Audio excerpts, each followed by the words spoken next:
Hello दोस्तों, मैं मनीष कुमार आप लोग का आपके अपने आरएम क्लासेस में स्वागत करता हूं। तो चलिए दोस्तों, आज हम लोग देखेंगे बिहार सचिवालय सहायक का जो हम लोग प्रैक्टिस सेट कर रहे हैं, स्पार्क पब्लिकेशन का प्रैक्टिस सेट नंबर 10। इससे पहले हम लोगों ने 9 प्रैक्टिस सेट कर लिए हैं। अगर आप लोगों ने नहीं देखा है तो उसे भी ज़रूर देखें।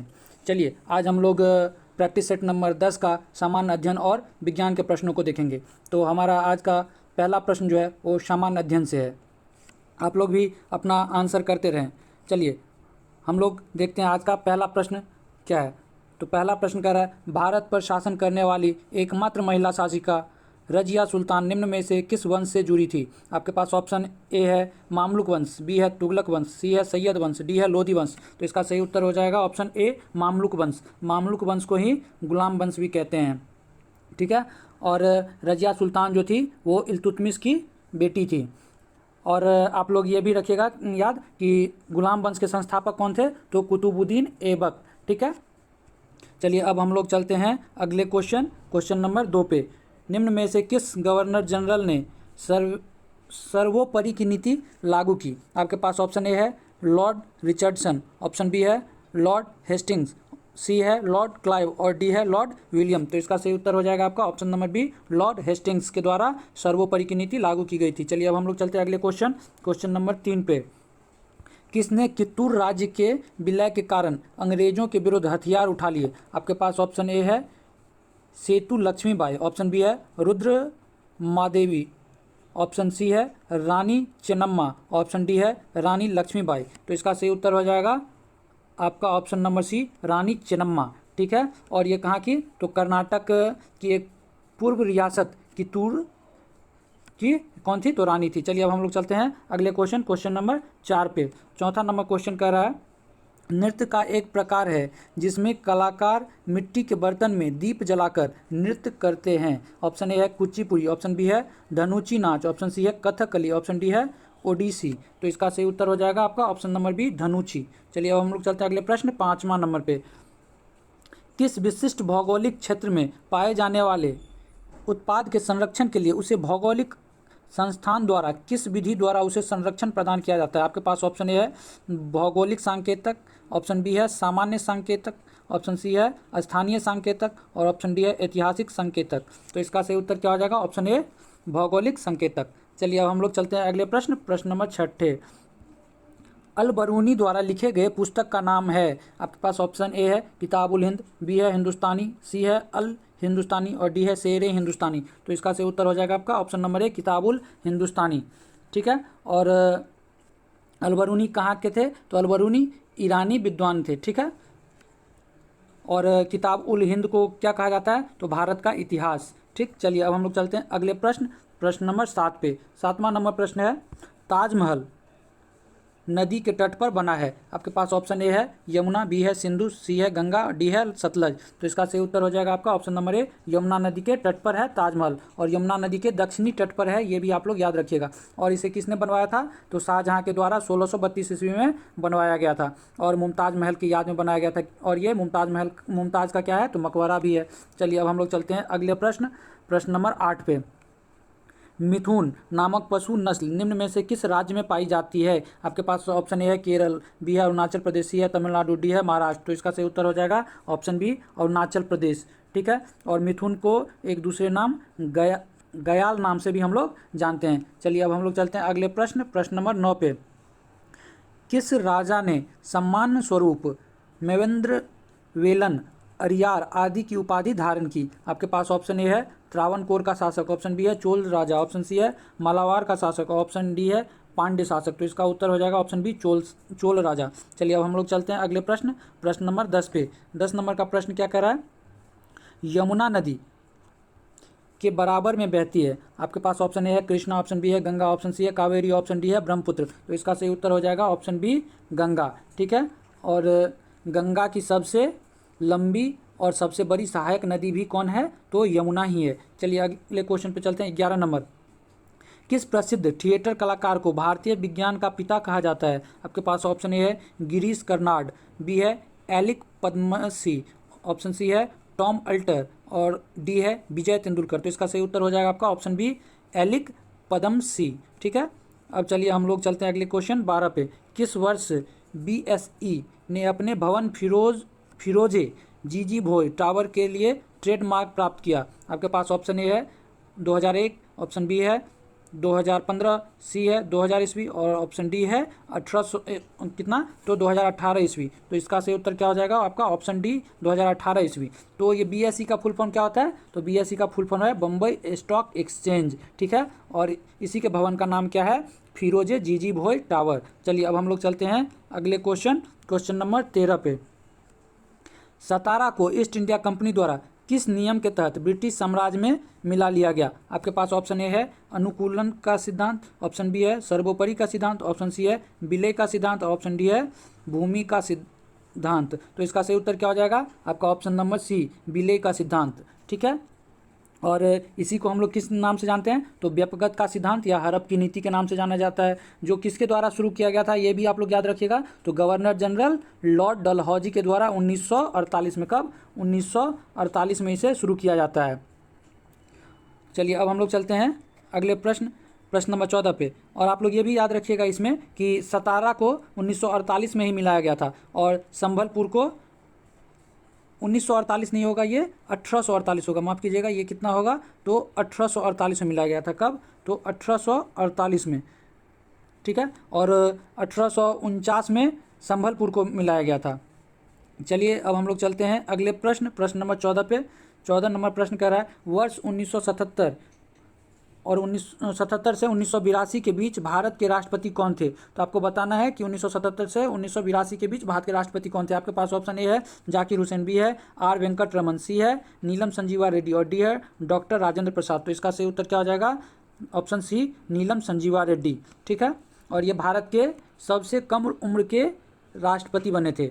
और अभी भी अगर आपसे पूछ लिया जाए कि भारत के सबसे कम उम्र के राष्ट्रपति कौन बने थे, तो आपका आंसर हो जाएगा नीलम संजीवा रेड्डी, जो 64 वर्ष की आयु में ही राष्ट्रपति बने थे। और आप लोग इसमें एक चीज़ और याद रखिएगा कि ये भारत के 6ठे नंबर के राष्ट्रपति थे। चलिए अब हम लोग चलते हैं अगले प्रश्न 15 पे। भीमबेटका की गुफा किस राज्य में स्थित है जिसमें पत्थरों पर चित्रकारी की गई? आपके पास ऑप्शन ए है मध्य प्रदेश, ऑप्शन बी है महाराष्ट्र, ऑप्शन सी है उत्तर प्रदेश और ऑप्शन डी है बिहार। तो इसका सही उत्तर हो जाएगा आपका ऑप्शन ए, मध्य प्रदेश। चलिए अब हम लोग चलते हैं अगले क्वेश्चन 16 पे।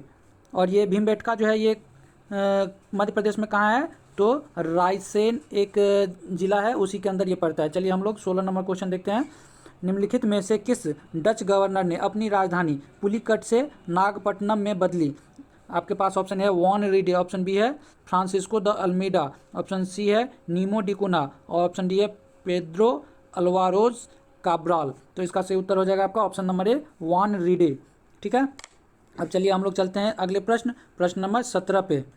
भारतीय राजनीति में कार्यपालिका किसके अधीन है या अधीनस्थ है? आपके पास ऑप्शन ए है न्यायपालिका, ऑप्शन बी है विधायिका, ऑप्शन सी है चुनाव आयोग और ऑप्शन डी है संघ लोक सेवा आयोग। तो इसका सही उत्तर हो जाएगा ऑप्शन बी, विधायिका के अंदर कार्यपालिका है। चलिए अब हम लोग चलते हैं अब क्वेश्चन नंबर 18। संविधान के लागू होने के समय निम्न आदर्शों में से किसको प्रस्तावना में सम्मिलित नहीं किया गया था? आपके पास ऑप्शन ए है स्वतंत्रता, ऑप्शन बी है समानता, ऑप्शन सी है समाजवादी, ऑप्शन डी है न्याय। तो 18 का सही उत्तर क्या हो जाएगा? ऑप्शन सी, समाजवादी को जो है वो 42वां संविधान संशोधन 1976 के द्वारा जोड़ा गया था। और इसमें 3 चीज़ जोड़े गए थे, आप लोग वो भी याद रखिएगा, समाजवादी, पंथ निरपेक्ष और अखंडता शब्द को जोड़ा गया था।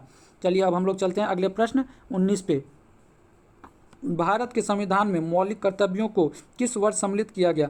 आपके पास ऑप्शन है 1950 ईस्वी, ऑप्शन बी है 1965 ईस्वी, ऑप्शन सी है 1979 ईस्वी और ऑप्शन डी है 1976 ईस्वी। तो इसका सही उत्तर क्या हो जाएगा? ऑप्शन डी, 1976 ईस्वी में जोड़ा गया था। और ये किस संविधान संशोधन के द्वारा जोड़ा गया था? तो ये जोड़ा गया था 42वें संविधान संशोधन 1976 के द्वारा। और किस समिति की सिफारिश पे जोड़ा गया था? आप लोग ये भी याद रखिएगा। तो कौन समिति थी? तो स्वर्ण सिंह, कौन सा? स्वर्ण सिंह, ठीक है, स्वर्ण सिंह समिति, आप लोग ये भी याद रखिएगा, स्वर्ण सिंह समिति की सिफारिश पे। चलिए अब हम लोग चलते हैं। और ये किस अनुच्छेद में है? तो ये संविधान के अनुच्छेद अगर पूछ लिया जाए तो अनुच्छेद 51 क में, और भाग पूछा जाए तो भाग है 4 क, या हम लोग कहते हैं 4 का ए में और 51 का ए में। चलिए अब हम लोग चलते हैं अगले प्रश्न 20 नंबर पे। भारतीय कानून के अनुसार किस अपराधी को किशोर के रूप में परिभाषित किया जाता है? आपके पास ऑप्शन है 18 वर्ष से कम, आपके बी है 16 वर्ष से कम, सी है 14 वर्ष से कम और डी है 17 वर्ष से कम। तो इसका सही उत्तर हो जाएगा आपका ऑप्शन नंबर ए, 18 वर्ष से कम को क्या कहा जाता है? तो किशोर कहा जाता है। चलिए अब हम लोग चलते हैं अगले प्रश्न 21 पे। वज्रयान संप्रदाय है, आपके पास ऑप्शन ए है बुद्धों का, ऑप्शन बी है जैनों का, ऑप्शन सी है हिंदुओं का, ऑप्शन डी है ताओ धर्म का। तो इसका सही उत्तर क्या हो जाएगा आपका? ऑप्शन नंबर ए, बुद्धों का। ठीक है, चलिए अब हम लोग चलते हैं अगले प्रश्न नंबर 22 पे। वर्षावन प्राचीन भारत का एक प्रसिद्ध था, आपके पास ऑप्शन ए है अभिनेता, ऑप्शन बी है संगीतकार, ऑप्शन सी है राजा, ऑप्शन डी है चित्रकार। तो इसका सही उत्तर हो जाएगा आपका ऑप्शन नंबर डी, चित्रकार। ठीक है, और ये मुगल शैली के चित्रकार थे। चलिए अब हम लोग चलते हैं अगले प्रश्न 23 पे। दमयंती जोशी एक प्रसिद्ध थी, ऑप्शन ए है कथक नृत्यांगना, ऑप्शन बी है बंगाली कवि, ऑप्शन सी है कर्नाटक गायिका, ऑप्शन डी है तमिल कलाकार। तो इसका सही उत्तर हो जाएगा आपका ऑप्शन नंबर ए, कथक नृत्यांगना। चलिए अब हम लोग चलते हैं अगले क्वेश्चन 24 पे। गालिब थे, ऑप्शन ए है कवि, ऑप्शन बी है सूफी संत, ऑप्शन सी है चित्रकार, ऑप्शन डी है राजा। तो इसका सही उत्तर हो जाएगा ऑप्शन ए, गालिब कौन थे? कवि। गालिब का पूरा नाम क्या था? मिर्जा असद उल्लाह बेग खान, जिसे हम लोग मिर्जा गालिब के रूप में जानते हैं। चलिए अब हम लोग चलते हैं अगले क्वेश्चन 25 नंबर क्वेश्चन है, वेन सांग ने किसके शासनकाल में भारत की यात्रा की? तो आपके पास ऑप्शन है कनिष्क, ऑप्शन बी है हर्षवर्धन, ऑप्शन सी है चंद्रगुप्त, ऑप्शन डी है स्कंदगुप्त। तो इसका सही उत्तर हो जाएगा आपका ऑप्शन बी, हर्षवर्धन के समय में ये भारत आए थे। और कब आए थे? तो आप लोग ये भी याद रखिएगा 629 में ये चलते हैं, 630 में लगभग पहुँच जाते हैं। तो आप लोग ये याद रखिएगा। और इनकी यात्रा वृत्तांत जो है वो बहुत इंपॉर्टेंट है, आप लोग उसे याद रखिएगा। तो इनकी यात्रा वृत्तांत कौन है? CU की। ठीक है, इनकी यात्रा वृत्तांत CU की है, ये हमसे बार बार एग्जाम में पूछे जाते हैं। चलिए अब हम लोग चलते हैं अगले क्वेश्चन नंबर 26 पे। निम्नलिखित में से कौन सी नदी का उद्भव अमरकंटक से होता है? आपके पास ऑप्शन ए है गोदावरी, बी है नर्मदा, सी है ताप्ती और डी है कृष्णा। तो इसका सही उत्तर हो जाएगा ऑप्शन बी, नर्मदा और सोन नदी का उद्गम स्थल जो है वो अमरकंटक है। ठीक है, और नर्मदा जो है वो किस चीज़ का निर्माण करती है? तो एस्चुरी का निर्माण करती है, ये डेल्टा का निर्माण नहीं करती, आप लोग ये भी याद रखिएगा। और सोन जो है वो गंगा में मिल जाती है, कहाँ? पटना के पास में। चलिए अब हम लोग चलते हैं अगले प्रश्न 27 नंबर पे। नाथुला पास राज्य में स्थित है, आपके पास ऑप्शन है जम्मू और कश्मीर, बी है हिमाचल प्रदेश, सी है सिक्किम और डी है अरुणाचल प्रदेश। तो 27 का सही उत्तर हो जाएगा आपका ऑप्शन नंबर सी, सिक्किम में है नाथुला दर्रा। ठीक है, और उसे हम लोग पास कहते हैं। चलिए अगले क्वेश्चन नंबर 28 पे चलते हैं। दक्कन और आसपास के क्षेत्रों पर शासन करने वाले राष्ट्रकूट वंश का उदय किस वर्ष हुआ था? तो आपके पास ऑप्शन ए है 987 AD, ऑप्शन बी है 736 AD, ऑप्शन सी है 753 AD और ऑप्शन डी है 756 AD। तो इसका सही उत्तर क्या हो जाएगा? ऑप्शन नंबर बी, 736 AD में क्या हुआ था? तो राष्ट्रकूट वंश का उदय हुआ था। ठीक है, और इसके संस्थापक कौन थे? तो दंती दुर्ग इसके संस्थापक थे, आप लोग ये भी याद रखिएगा। और राष्ट्रकूट राजवंश कहाँ था? तो कर्नाटक में। चलिए अब हम लोग चलते हैं अगले क्वेश्चन नंबर 29। डल झील स्थित है, आपके पास ऑप्शन ए है शिमला में, ऑप्शन बी है उदयपुर में, ऑप्शन सी है श्रीनगर में, ऑप्शन डी है माउंट आबू में। तो इसका सही उत्तर क्या हो जाएगा? ऑप्शन नंबर सी, श्रीनगर में डल झील है। ठीक है, और श्रीनगर कहाँ है? तो जम्मू और कश्मीर में है। डल झील और वुलर झील ये दोनों जम्मू कश्मीर में है। चंदूबी और चपनाला, ठीक है, ये असम में है। और बहुत ही महत्वपूर्ण झील है हुसैन सागर झील और उस्मान सागर झील, ये कहाँ है? तो तेलंगाना में है। और नक्की और सांभर झील कहाँ है? तो ये राजस्थान में पड़ता है। ठीक है, और भारत की सबसे बड़ी ताज़े पानी का झील कौन सा है? ये आप लोग को पता होगा, तो ये वुलर झील ही है जो जम्मू कश्मीर में है। ठीक है, चलिए अब हम लोग चलते हैं अगले प्रश्न नंबर 30 पे। किस शहर को गुलाबी शहर के नाम से जाना जाता है? आपके पास ऑप्शन ए है लखनऊ, ऑप्शन बी है जयपुर, ऑप्शन सी है भोपाल, ऑप्शन डी है इंदौर। तो इसका सही उत्तर क्या हो जाएगा? ऑप्शन बी, जयपुर को गुलाबी शहर के रूप में जाना जाता है। ठीक है, और डायमंड हार्बर किसको कहते हैं? तो कोलकाता को कहते हैं। और लीची नगर आप लोग से पूछ लिया जाए तो देहरादून को लीची नगर कहते हैं, देहरादून को। ठीक है, आप लोग ये बात याद रखिएगा। अब चलते हैं हम लोग अगला क्वेश्चन हमारा क्या है? 31 नंबर।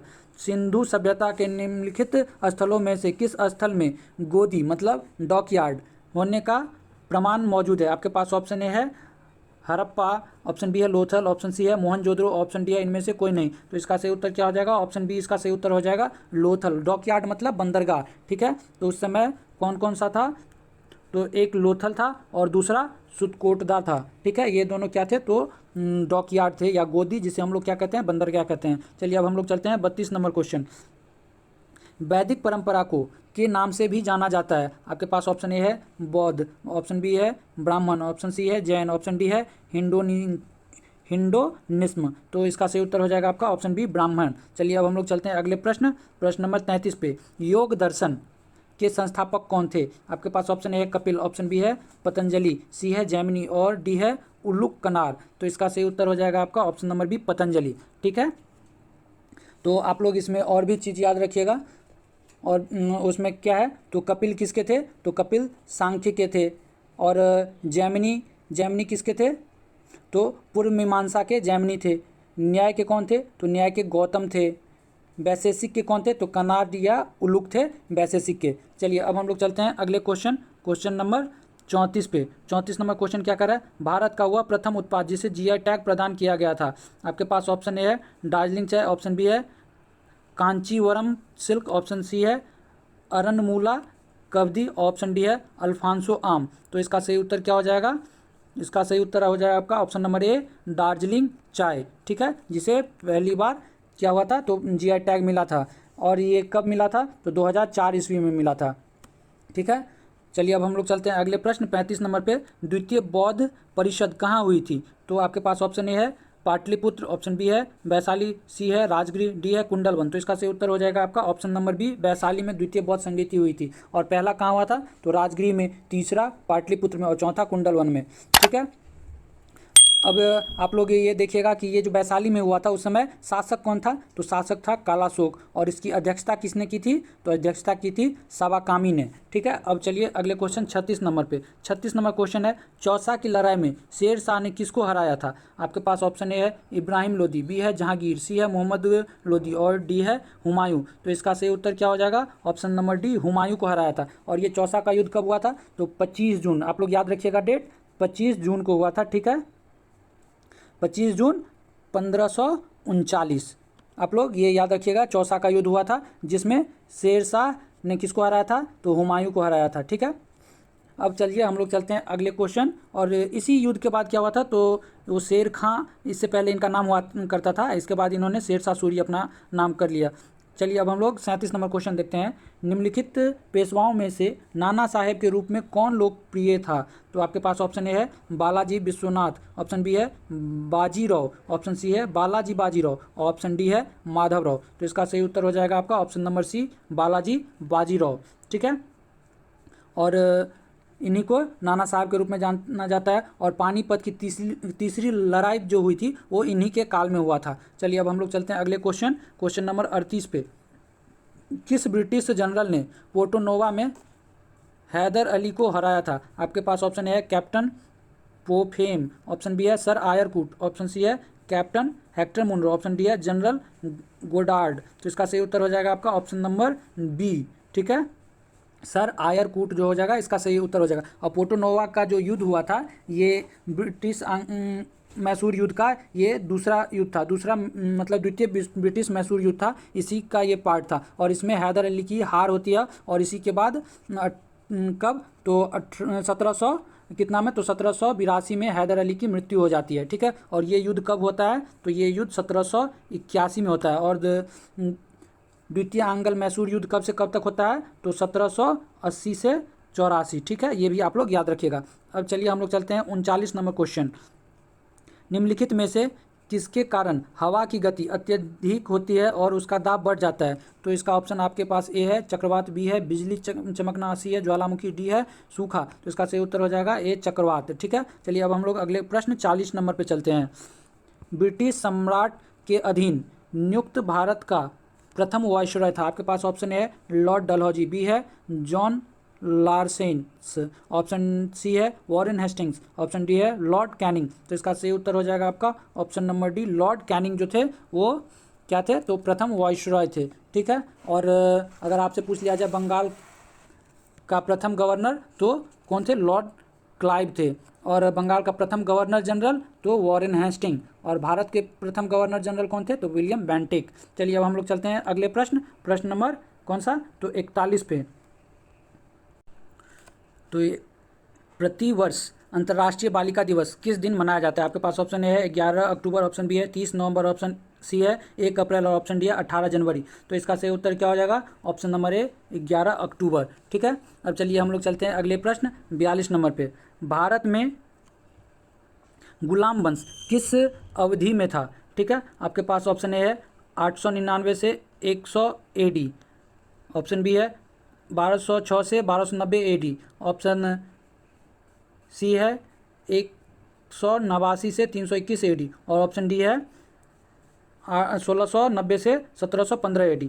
तो देखिए ऑप्शन ए में ये 100 AD नहीं होगा, ये 1000 AD होना चाहिए, ये 1000 AD होना चाहिए। ठीक है, तो इसका सही उत्तर क्या हो जाएगा आपका? ऑप्शन नंबर बी 1206 से 1290 AD। तो हम लोग इसे याद रखें ट्रिक के माध्यम से, गुलाब खिला तो सूंघ लो। तो आप लोग अगर वो ट्रिक देखना चाहते हैं तो आप लोग को हमारे चैनल पे ट्रिक का सीरीज़ भी उपलब्ध है, उसमें आप लोग जाके बेहतरीन ट्रिक सब देख सकते हैं।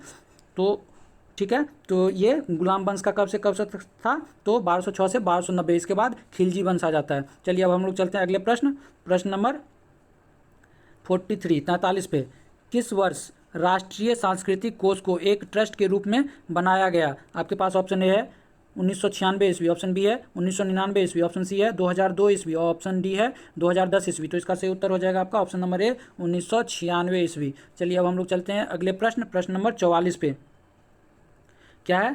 त्वारीख की रचना किस भाषा में की गई थी? आपके पास ऑप्शन है टुलू, ऑप्शन बी है फारसी, ऑप्शन सी है पंजाबी, ऑप्शन डी है उर्दू। तो इसका सही उत्तर हो जाएगा ऑप्शन नंबर बी, फारसी में त्वारीख की रचना की गई थी। और पूरा इसे क्या कहते हैं? तो खुलासत उल त्वारीख कहा जाता है। ठीक है, और इसकी रचना जो है फारसी में की गई थी। और इसके रचयिता कौन थे ये भी आप लोग याद रखिएगा। तो इसके रचयिता जो थे वो सुजान, ठीक है, कौन? तो सुजान राय इसके रचयिता थे। आप लोग ये भी याद रखिएगा, सुजान राय त्वारीख के रचयिता थे। अब चलिए हम लोग चलते हैं अगले क्वेश्चन नंबर 45 पे।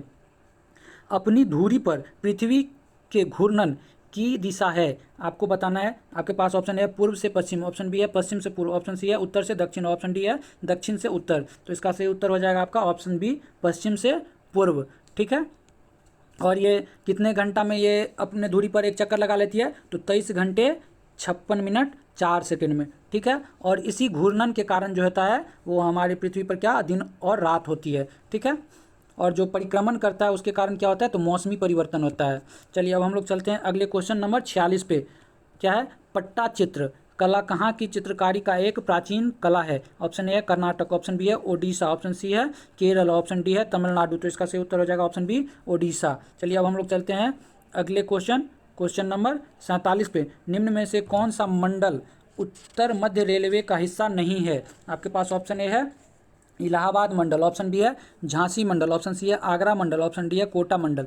तो इसका सही उत्तर क्या हो जाएगा? ऑप्शन डी, कोटा मंडल। ठीक है, और ये कोटा मंडल जो है वो पश्चिमी मध्य रेलवे क्षेत्र के अंतर्गत आता है। कौन सा? तो वेस्ट सेंट्रल रेलवे के अंतर्गत। चलिए अब हम लोग चलते हैं अगले क्वेश्चन नंबर 48 पे। सुएज नहर भूमध्य सागर को जोड़ती है। आपके पास ऑप्शन है पर्सिया की खाड़ी से, ऑप्शन बी है मृत सागर से, ऑप्शन सी है कैस्पियन सागर से, ऑप्शन डी है लाल सागर से। तो इसका सही उत्तर क्या हो जाएगा? ऑप्शन डी, लाल सागर से जोड़ती है। ठीक है, और ये कब बनाया गया था? तो 1859 ईस्वी में बनाया गया था। ठीक है,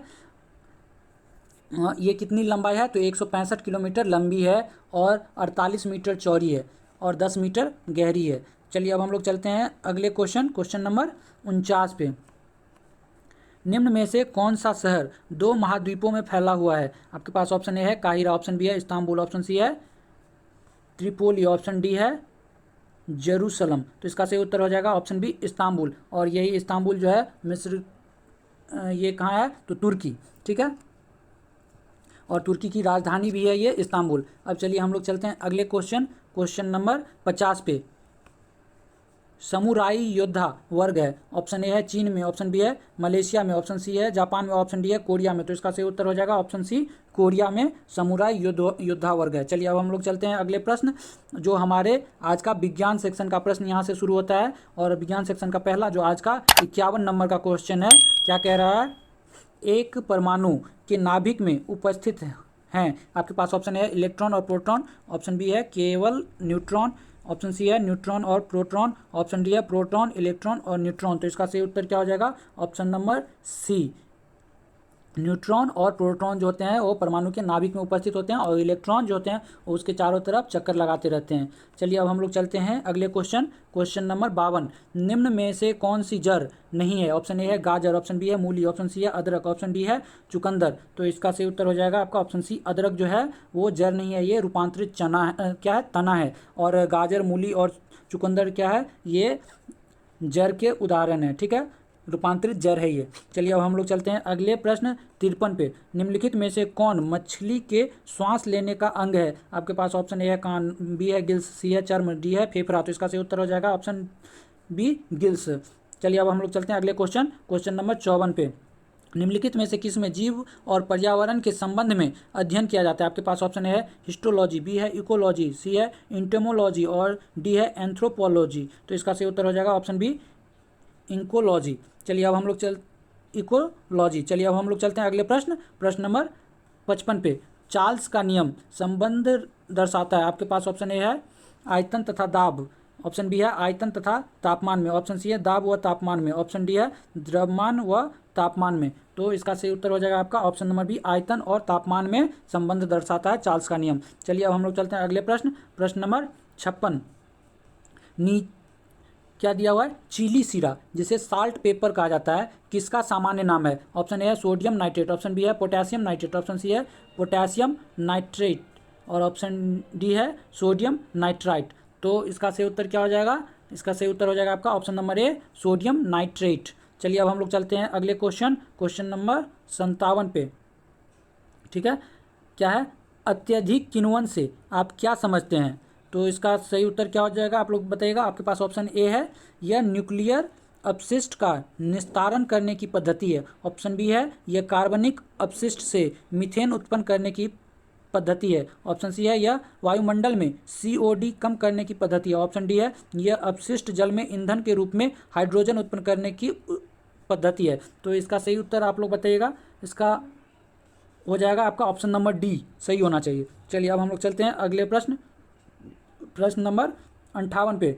इंटरनेट में किस टाइप के स्विचन का प्रयोग किया जाता है? तो आपके पास ऑप्शन ए है परिपथ, जिस सर्किट कहते हैं, ऑप्शन बी है टेलीफोन, ऑप्शन सी है पॉकेट, ऑप्शन डी है टेलेक्स। तो इसका सही उत्तर हो जाएगा ऑप्शन सी, पॉकेट का उपयोग किया जाता है स्विचन के लिए इंटरनेट में। चलिए अब हम लोग चलते हैं अगले प्रश्न 59। निम्नलिखित में से कौन यकृत की संरचनात्मक एवं कार्यात्मक यूनिट है? तो आपके पास ऑप्शन ए है नेफ्रॉन, ऑप्शन बी है पिट्स, ऑप्शन सी है न्यूट्रोफिल और ऑप्शन डी है टेंटेसिल। तो इसका सही उत्तर आप लोग को पता ही होगा, ऑप्शन ए नेफ्रॉन इसका सही उत्तर हो जाएगा, ठीक है। और ये क्या है? तो ये बना होता है वृक्क कोशिका से या वृक्क नली से। चलिए अब हम लोग चलते हैं अगले क्वेश्चन नंबर 60। छाया का निर्माण तब होता है जब वस्तु प्रकाश के पास होती है। आपके पास ऑप्शन ए अपारदर्शी, ऑप्शन बी है पारदर्शी, ऑप्शन सी है चमकदार, ऑप्शन डी है पारभासी। तो इसका सही उत्तर क्या हो जाएगा? ऑप्शन ए अपारदर्शी वस्तु रहेगी तभी तो उसका छाया बनेगा, नहीं तो वस्तु के पार कर जाएगी अगर प्रकाश तो छाया ही नहीं बनेगा। तो इसीलिए आपका ऑप्शन हो जाएगा ए सही उत्तर। चलिए अब हम लोग चलते हैं अगले क्वेश्चन 61 नंबर पे। कोशिका की खोज की गई। आपके पास ऑप्शन ए है रॉबर्ट हुक द्वारा, ऑप्शन बी है विलियम हार्वे द्वारा, ऑप्शन सी है क्रिश्चियन बार्नार्ड द्वारा, ऑप्शन डी है लुइस पास्चर द्वारा। तो इसका सही उत्तर हो जाएगा आपका ऑप्शन ए, रॉबर्ट हुक के द्वारा कोशिका की खोज की गई। चलिए अब हम लोग चलते हैं अगले क्वेश्चन 62 पे। पेनिसिलिन के जैव प्रतिरोध गुणधर्मों की खोज की गई। आपके पास ऑप्शन ए है रोनाल्ड रॉस द्वारा, ऑप्शन बी है लुइस पास्चर द्वारा, ऑप्शन सी है अलेक्जेंडर फ्लेमिंग द्वारा, ऑप्शन डी है जोसेफ लिस्टर द्वारा। तो इसका सही उत्तर हो जाएगा ऑप्शन सी, अलेक्जेंडर फ्लेमिंग के द्वारा पेनिसिलिन की खोज की गई थी। चलिए अब हम लोग चलते हैं अगले क्वेश्चन नंबर 63 पे। हाइड्रोफोबिया से संबंधित है। आपके पास ऑप्शन ए है टेटनस, ऑप्शन बी है मेनिंजाइटिस, सी है रेबीज, डी है डेंगू। तो इसका सही उत्तर हो जाएगा आपका ऑप्शन नंबर सी जो हो जाएगा रेबीज, ये सही उत्तर है। और हाइड्रोफोबिया को जलनातक भी कहा जाता है। इसमें क्या होता है? तो पानी से डर लगने लगता है, ठीक है। और ये पागल कुत्ते के काटने से होता है रेबीज, ठीक है। चलिए अब हम लोग चलते हैं अगले क्वेश्चन नंबर 64 पे। निम्न में से कौन सा जहर है? आपके पास ऑप्शन ए है NaCl, ऑप्शन बी है KCN, ऑप्शन सी है KCl और ऑप्शन डी है K2SO4। तो इसका सही उत्तर क्या हो जाएगा? ऑप्शन नंबर बी जो हो जाएगा सही उत्तर हो जाएगा KCN, जिसे हम लोग क्या कहते हैं? तो पोटेशियम साइनाइट, ठीक है। आप लोग ये ध्यान रखिएगा क्या कहते हैं KCN को? पोटेशियम साइनाइट। चलिए अब हम लोग अगले क्वेश्चन पे चलते हैं 65 नंबर। ज्वलनशील गैस कार्बन मोनोऑक्साइड और हाइड्रोजन और अज्वलनशील गैस नाइट्रोजन और कार्बन डाइऑक्साइड के मिश्रण को क्या कहते हैं? तो आपके पास ऑप्शन ए है laser star gas, option B है श्वास लेने वाली गैस, ऑप्शन सी है प्रोड्यूसर गैस, ऑप्शन डी है लाफिंग गैस। तो इसे कहा जाता है, ऑप्शन सी सही उत्तर है, प्रोड्यूसर गैस। ठीक है, चलिए अब हम लोग चलते हैं अगले क्वेश्चन, क्वेश्चन नंबर 66 पे। और क्वेश्चन नंबर 66 हमारा क्या कर रहा है, अस्थि सुसु क्या है हमारा 66 नंबर का क्वेश्चन, अस्थि सुसूरता, जिसको ऑस्टियोपोरोसिस कहते हैं, की कमी से होता है। ठीक है, आपके पास ऑप्शन ए है पोटेशियम, ऑप्शन बी है लौ, ऑप्शन सी है प्रोटीन, ऑप्शन डी है कैल्शियम। तो इसका सही उत्तर क्या हो जाएगा, ऑप्शन सी प्रोटीन की कमी से हो जाता है। नहीं, इसका सही उत्तर क्या हो जाएगा, इसका सही उत्तर हो जाएगा ऑप्शन नंबर डी, कैल्शियम की कमी से होता है। कौन सा, तो अस्थि सुसूरता, जिसको हम लोग ऑस्टियोपोरोसिस कहते हैं। ठीक है, चलिए अब हम लोग चलते हैं अगले क्वेश्चन।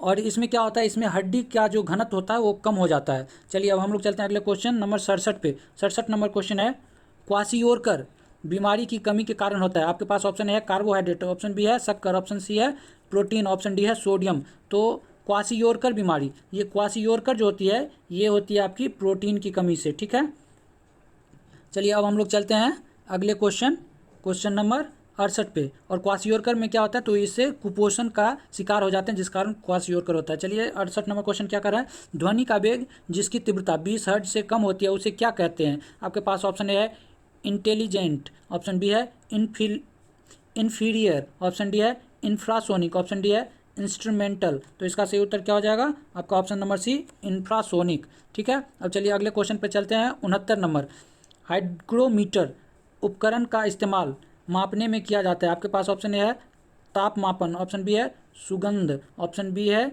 आर्द्रता, ऑप्शन डी है दबाव। तो इसका सही उत्तर हो जाएगा ऑप्शन सी, आर्द्रता मापने के लिए हाइग्रोमीटर का इस्तेमाल किया जाता है। अब चलिए अगले क्वेश्चन 70 नंबर पे चलते हैं। वोल्ट मापी यंत्र का उपयोग मापने के लिए किया जाता है। आपके पास ऑप्शन ए है धारा, ऑप्शन बी है प्रतिरोध, ऑप्शन सी है विभवांतर और ऑप्शन डी है बिजली के लिए झटके की तीव्रता। तो इसका सही उत्तर क्या हो जाएगा, ऑप्शन नंबर सी जो हो जाएगा, विभवांतर मापने के लिए वोल्टमीटर का उपयोग किया जाता है, ये सही है। अब हम लोग चलते हैं अगले क्वेश्चन 71 पे। 71 नंबर हमारा क्वेश्चन कह रहा है वे तरंगे जो निर्वात के माध्यम से भी फैल सकते हैं उन्हें कहा जाता है। आपके पास ऑप्शन है यांत्रिक तरंगे, ऑप्शन बी है रिवर्स वेव, ऑप्शन सी है इनर, ऑप्शन सी क्या है इनवर्टेंड वेव, और ऑप्शन डी है विद्युत चुंबकीय तरंग। तो इसका सही उत्तर क्या हो जाएगा, ऑप्शन नंबर डी जो हो जाएगा इसका सही उत्तर हो जाएगा विद्युत चुंबकीय तरंग जो हो जाएगा सही उत्तर। चलिए अब चलते हैं हम लोग 72 नंबर, कोबाल्ट ऑक्साइड के किस रंग का गैस निकालता है। ऑप्शन ए है हरा, ऑप्शन बी है बैगनी, ऑप्शन सी है नीला, ऑप्शन डी है सफ़ेद। तो इसका सही उत्तर हो जाएगा ऑप्शन सी नीला। चलिए अब हम लोग चलते हैं अगले क्वेश्चन 73 पे। पानी, फोम, सूखा पाउडर और सूखा रासायनिक पाउडर के प्रकार हैं। आपके पास ऑप्शन ए है अग्निशामक, ऑप्शन बी है डिटर्जेंट, ऑप्शन सी है शैम्पू, ऑप्शन डी है विटामिन सप्लीमेंट। तो इसका ऑप्शन ए सही हो जाएगा अग्निशामक। ये सारे क्या किया जाता है, तो आग को बुझाने में काम में लिया जाता है। अब चलिए हम लोग चलते हैं अगले क्वेश्चन 74 पे। 2 इलेक्ट्रॉन के नुकसान होने पर हीलियम एटम के लिए किस शब्द का प्रयोग किया जाता है। ऑप्शन ए है यूवी किरण, ऑप्शन बी है ऑप्शन बी क्या है थीटा किरण, ऑप्शन सी है अल्फा किरण, ऑप्शन डी है बीटा किरण। तो इसका सही उत्तर हो जाएगा आपका ऑप्शन सी अल्फा किरण। चलिए अब हम लोग चलते हैं 75 नंबर क्वेश्चन जो आज के सेशन का हमारा आखिरी क्वेश्चन है।